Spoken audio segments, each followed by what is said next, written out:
It is time for the grand finale of Week 14. We're going to be talking stacks to try and win some tournaments. We want $1,000,000 this week, both of us. I mean, Jim and I are already thinking of ways to spend our $1,000,000 this week. And part of what we'd like to do is go to the big game, but you can win a trip to that for free. How about that transition, Jim? I like it. There we go. Big Game 51, rotocurve.com/big-game. You can win free tickets plus fan experience events, a 4-night trip to Houston, Texas, February 2nd to the 6th, 2 tickets to the big game, upgraded lower level end zone seats, VIP tickets to the Antonio Brown celeb game, $800 in airfare, all you can eat Texas tailgate, Prime Sports Club pregame party with Joe Montana and Warren Moon. Geez, that is a lot to win for free. I mean, I would be happy with winning a free Tic Tac, let alone an all expenses paid trip like this. So go ahead and check that out. Jim, let's talk stacks this week because we've already talked a bunch of other things. So let's connect the dots. I mean, where are we starting in tournaments? I assume it's, a bunch of the same quarterbacks we've already discussed. Yeah, I mean, I think it's obvious that we want to get a hold of this this Tampa New Orleans over under, right? It's the highest over under of the week. As the winter sets in and we have some kind of, for example, like Atlanta is playing a low pace, kind of low score, opponent in LA. So that lowers the point total. Pittsburgh is playing potentially in a weather situation against a run heavy team. New England, their offense is already kind of taking a hit without Gronk, and then they're facing one of the tougher defenses in the league. So what I'm getting at is you got a lot of these point totals hovering in the mid 40s and low 40s. Seeing a 5 in front of this Tampa game makes it almost obvious that you have to stack one of these guys. If we can get over the burn factor, Breeze is just much more expensive than Winston. So Winston's this guy who, he hasn't flashed that incredible ceiling this year as much, but he certainly has a nice floor. We've seen, I think 17 fantasy points in 7 straight, or right around there, like 16.8 or whatever, semantics. But the point is he actually has a stable enough floor. I think his ceiling is one of the handful of ceilings that is in the 30-point range, that 3 and 4 touchdown range, which is really obviously what brings quarterbacks over. You can have 400 yards. If you don't have the touchdowns, it doesn't matter. I think Kirk Cousins, so to say that it's Winston and Evans is who I'm identifying, obviously. I think Mike Evans is the guy that we both discussed that we like in cash and tournaments just because of those other factors we mentioned. Julio's banged up and Antonio's in a little bit of rush situation. You like Odell a lot. You might touch on a stack with him. But, yeah, Winston and Evans is the stack that I'm going to build around the most. I'm also going to – I want to get different combinations of Philly. I don't even mind because of the volume, and the price point on Garcon is so low. Pierre Garcon is $4,200. And there's really no receiver who's too expensive on Washington. I don't mind doing a stack where I get Cousins in a tournament, just loading up on them, kind of blowing out the Eagles or getting into some sort of shootout. I don't mind going against that secondary who just got clobbered by the Bengals and going after Cousins, Garcon and Deshaun Jackson. That's not a bad trio, I don't think.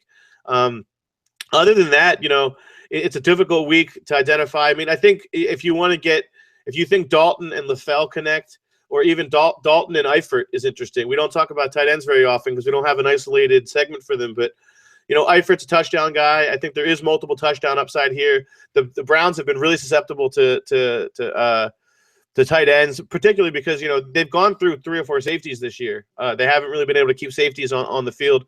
Jordan Poyer's been out most of the year. So I think that's a situation where you can attack them.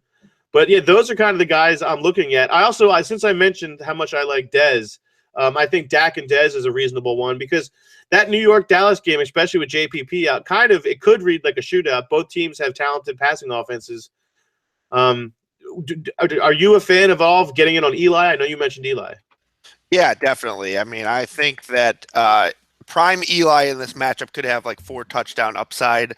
And if that's the case, I think you can go, Eli, Beckham, maybe even Shepard, because I don't think the running game is going to be able to do anything in this one. I think this is a game where it's going to have to be all Eli.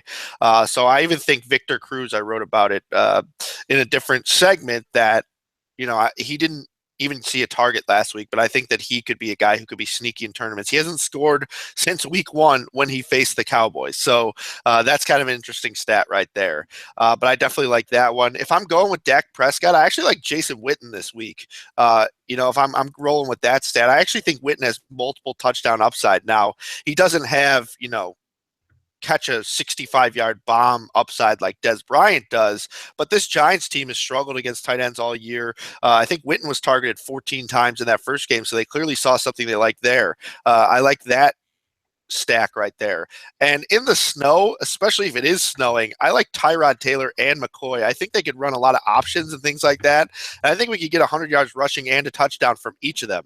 And wouldn't that be interesting? I mean, that's a kind of a stack you don't see coming. But I mean, if that's the case, 100 yards rushing and a touchdown for Taylor at his low price on DraftKings, I mean, that would be more than enough to justify his price tag.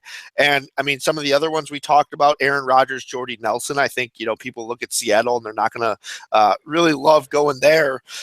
But the Packers don't really have anything going at the running game. And so Rodgers kind of uses that short passing game, and, he uses Jordy as his true number 1 target. I mean, they're going to have to throw the ball. And besides that, I think probably a stack I will use a lot of in tournaments is Brady and a ton of different guys, right? I mean, we like Mitchell, we like Edelman, we like Dion Lewis. Martellus Bennett is a guy who has been very, very bad in all but 1 week. But, the week he was good, he caught, 3 touchdowns? Right. So, I mean, he's even got tournament upside. I think Brady against a Baltimore defense that is stout against the run, stout against the tight end. The focus here should be the backside of the backfield and the wide receivers.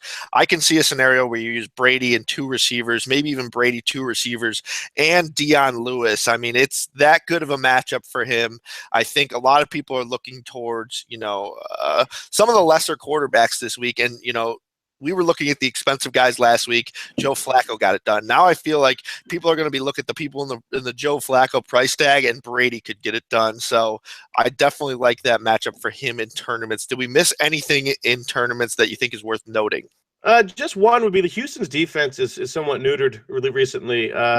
Since week 4, since they lost J.J. Watt, they're like bottom 10 in pass rush. They're not that fearsome identity that they used to be. And I don't know. I just think that because of the volume, I think with Luck and Hilton, there's enough tournament kind of shifting upside there for both of them to go off, 303 for Luck and 150 and a couple for Hilton isn't out of line. So just as a way to pivot, if you're going to pivot away from that Tampa game.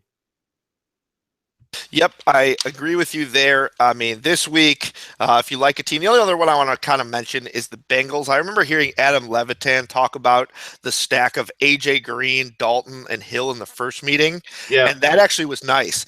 Well, now I think that Tyler Eifert is quite firmly the top target in the passing game. I mean, LaFell was nice. Hill, Dalton, and Eifert, right? So Hill, Dalton, Eifert. I mean, they rank 31st in terms of tight end DVOA. They allowed over 60 yards a game to the position.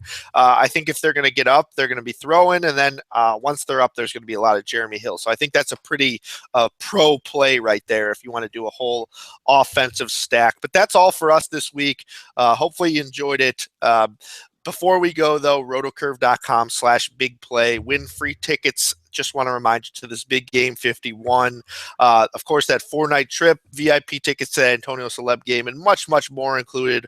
rotocurve.com/biggame. Jim, good luck this week. I'll buy you a Porsche if I win the Millie this week. I hope the same's true for you. And we'll reconnect next week talking about how we did it. That's all, and good luck to everyone this week. Peace.